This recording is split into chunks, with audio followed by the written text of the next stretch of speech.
ప్రేమ అనేది క్రీస్తు ప్రేమ చూపించట్లేదు. సాధు సుందర్ సింగ్ గారు ఆయన గురించి అందరికీ, ఆయన మంచి దైవజనుడు, అంటే మంచి సేవకుడు. ఆయన గురించి చాలా మందికి కూడా తెలుసు. అతను మంచులో నుంచి వెళ్తున్నారన్నమాట.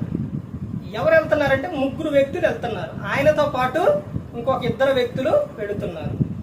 అలా వెళుతున్న సందర్భంలోనే ఒక వ్యక్తి ఏమయ్యాడంటే ఆ మంచుకి అతను పడిపోయాడు.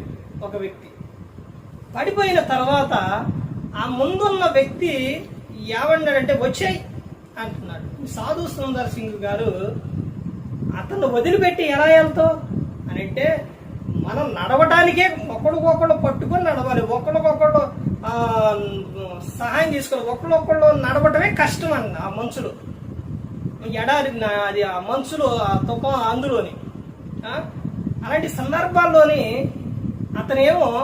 అతను పడిపోయింది, అతను సావాయిని చచ్చిపోతా, మనకెందుకు వదిలేయి వచ్చాయి అని ఆ వ్యక్తి అన్నప్పుడు సాధు సుందర్ సింగ్ గారు ఆ వ్యక్తిని వదిలిపెట్టకుండా ఆ వ్యక్తిని భుజాన్ని వేసుకొని అంత కష్టమైనా కానీ అలా నడుస్తూ ఆ మంచులోని వచ్చాడు.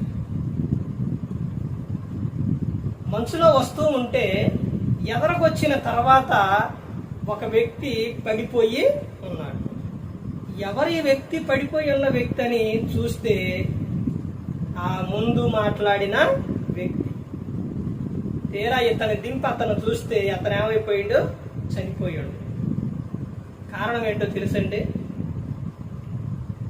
సాధు సుందర్ సింగ్ గారేమో ఒక వ్యక్తిని ఎత్తుకున్నాడు. ఇతనేమో అతను సావు శస్త్రమే వదిలేసేయని ఇతను వచ్చేసాడు. ఎదరకొచ్చిన తర్వాత చల్లి అవన్నీ తట్టుకోలేక ఆ వ్యక్తి అక్కడ పడి చనిపోయాడు.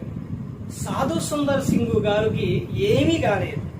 ఎందుకో తెలుసండి, సాధు సుందర్ సింగ్ గారు ఒక వ్యక్తిని భుజాన్ని వేసుకున్నప్పుడు అతనికి ఇతనికే వేసుకున్నప్పుడు మధ్యలో వేడి, ఆ వేడి ఇద్దరి మధ్య వేడి వచ్చి ఆ వేడికి వీడిద్దరికే ఏమీ కాలేదు.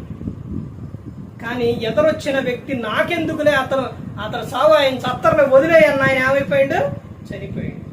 చూసారండి, ఒక వ్యక్తికి సహాయం చేసే విధంగా ఉండాలి, కాపాడే విధంగా ఉండాలి, ఒక వ్యక్తిని ప్రేమించే విధంగా ఉండాలి. ఎవరో కూడా నశించి నరకానికి వెళ్ళిపోకూడదు. యేసుక్రీస్తు ప్రభువారు ఈ లోకానికి వచ్చి మనందరి కోసం సిలువను ఆయన ప్రాణం పెట్టారు.